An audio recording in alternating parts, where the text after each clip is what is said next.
What's up, damn gorgeous, beautiful gamers, welcome back to Role-Playing Games. This is Mariel Connor, and I never like to discuss about RPGs. If you like the content, like the video, super appreciate it. Subscribe to the channel as well, and let's get right into the matter of today's video, which is how to become a real pro in Monster Hunter Rise. Now, I've seen many videos where people actually tells you some of the gameplay mechanics, gameplay loop. I know that is very important, especially for beginners.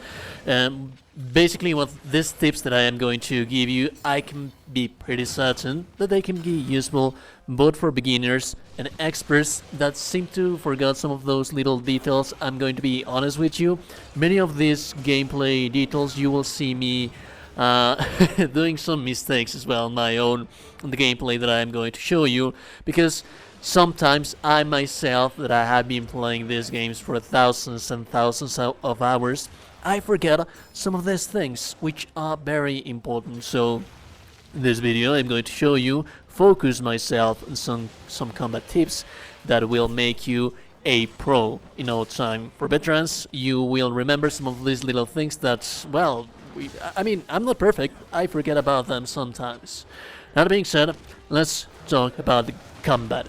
This gameplay section that I have for you right now, I have a longsword. I am using the longsword for this specific footage, but I'm not going to be using my parrying nor any of the counterattacks that the longsword offers. Not for now, at least, because I want to focus right now on the basics of combat. Now, the basics of combat, what you want to do is know how this thing works. If you are a newcomer, then you might believe that this functions as something similar to a Souls game, stretching it actually quite a lot. We have a monster, we have a boss that we need to fight, that we need to hunt. Thing is that we do have hitboxes, and those hitboxes can be dodged by iframes, but it's a little bit different in here, and this is where I want to focus as much as I can, because many of my friends that I have tried to make to play Monster Hunter, they give up on the game because they really forget about this now. So let me explain you how these hitboxes and invincibility frames and how the combat flow in a monster battle would function. So in regular RPGs, your dodge button is going to allow you to use your iframes. Those iframes are going to dodge monster attacks. You are going to get frustrated quite a lot if you are new, because you're going to say, how did that hit me if I did properly dodge that attack? And yes, you do have iframes when you are dodging on Monster Hunter, but they are a little bit different. Your iframes are going to be useful specifically for when the boss uses a laser beam or shoots spikes at you, different things like that and whatnot. Then yes, in those cases you can use your iframes, because the hitbox of the animation of that specific thing that is being thrown at you is more than enough for you to be able to bypass it with your iframes. On regular attacks, that is a huge different matter. You have to have in mind that those monsters that you have in front of you, they are huge, and the hitbox that they have is going to be huge as well. So naturally, the iframe, invincibility frames that you have for your dodge animations are never going to be enough for you to be able to bypass the huge hitbox that the boss has and be able to dodge attacks. So what you see me in this very specific portion of the video is knowing where the enemy is going to be at next, and that is what you want to learn. You can dodge, but dodging in this game is for you to reposition. And if you, the gameplay loop is still the same as every single other monster boss fight that you fight in different games. Learn the patterns. Those patterns are going to allow you to know how to actually fight in this specific boss fight or monster fight. The difference is that now those patterns, you want to know how they function for you to be able to be away once that animation finishes. You do not want to dodge the attack animation, you have to be away from it. And once you are away from it, you have to leverage that to be able to take those windows of opportunity, because they do leave themselves quite open. It's going to be different for every boss, and what you see me doing right now, it's just moving around the boss, trying to figure out where is the next attack going to be. Now, this is the basics of it all. Different weapons have different combos. For you to be able to leverage the weapons, you have to complete those combos. And for you to be able to complete those combos, you need to know how the specific monster works. In this specific footage, as you can see, I am not using the special attacks of my weapon that I am going to be using later on in this video, mainly because I want you to understand that your iframes are not supposed to get you to dodge a boss. They are supposed, your rolling is going to get you away from that attack animation, to be away from it, not roll into it, just to get you away from that attack animation. Now, that being said, let's move on to the next one, which is wirebox. The wirebox are always going to be so important. They allow you to deal more damage, and they also allow you, what I'm going to focus right now with wirebox is that they allow you to get away from the specific situations. There are some times where bosses or monsters are going to pin you down, and wirebox are going to allow you to get away from those situations where you are stunned in the ground, or when they launch you in the air, and while you're in the air they're going to do a very dangerous attack. You can use your wirebox to get away from it. So what you want to do with wirebox is do not abuse them. You always want to grab them in as soon as you get more familiarized with every single map area.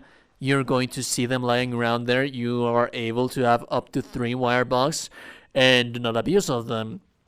That leads us to our next point. This that you see me right here, it's the biggest mistake that you can make.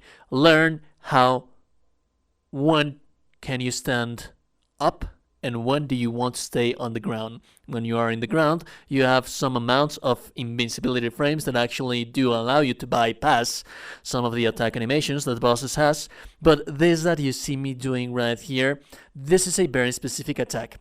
This attack of this specific boss fight that I am fighting, this monster, the Furious Rajang, he kind of enters into this comet state and repeats twice. What I did is use my muscle memory. My muscle memory, like I told you, I forgot about all of this, and this is something that I need to correct myself, because since I am such an aggressive player, I am always constantly getting up as soon as I can for me to be able to keep on fighting, and that is what you do not want to do. This specific comet attack always comes twice, and as soon as I pressed that button to dodge away, I knew that I was effed. Because I knew it was going to be a second attack, and that second attack was going to be aimed at me. So I took away my safety that I had while lying on the ground just to get up. Learn how not to get up when you do not need to get up. So that is, do not abuse of the wirebox. There will be many situations where you will want as well to be away from that attack, but since you used all of your wirebox and you didn't grab your wirebox, then you're in that situation where you're going to be dead. You're going to cause a KO to your match. That being said, moving on to monster riding. How to properly monster ride a monster. Basically, when you deal enough damage to a monster, it's going to start this riding animation where you hit the monster and you're going to be able to ride it. In many situations when you play multiplayer, you're going to see they take away with the bosses, and you're going to be like, where did you go? Why didn't you throw him into the wall? And people usually do not throw monsters into the wall because they want to take them to different monsters. Monsters deal damage to themselves. They attack each other, and as soon as your meter runs out, what you want to do is press either square or X, depending if you are on Xbox or PlayStation. That is going to launch the enemy into the different monster, the fighting monster, what you want to do is crash him. Make him crash, and that is going to guarantee that you get an extra ride on that monster that you are fighting, which is going to allow you to deal more damage and to be able to use the ultimate attack. And basically, all in all, it's just more free damage. So if you see in multiplayer that someone takes off with a monster that you are fighting, do not get frustrated. They are trying to look for a different monster to crush them against those monsters and to leverage the damage a little bit more using different monsters to deal damage. Now heal. Healing is very, very important. In many of the gameplay that you will see me right here, you will see that I do not heal very often because I am very confident in myself. That is something that you do not want to do. Every time that you find the opportunity to heal, then you heal. You need to have as much health as possible, because if you take way too many time and you get pinned down and you're out of wirebox and you're just not able to get away from the damage of the enemy, more often than not they are going to kill you. And we are accustomed to many other RPGs since we take a look at our health bar and we say, nah dude, I can take it, I can fight a little longer. You can't. At least when you're a beginner, you can't. As soon as you get damage, that's substantial damage, of course, not a tick. So substantial damage. As soon as you get substantial damage, you want to heal. Heal, for Christ's sake. You're going to save some chaos to your party members, to your hunter allies, and you're going to save some chaos to yourself. So learn how to get away from combat. I know that it can be frenetic. I know that since you are in that last stage, dude, of charging your final attack for your combo, for your weapon, and you're going to deal huge damage. But yeah, if the trade-off of that huge damage of finishing your combo is to actually die, it's not worth it. You have tons and tons of different opportunities to be able to leverage those combos for your weapons. Now, Superman Dive, this is what you want to listen to. Be careful!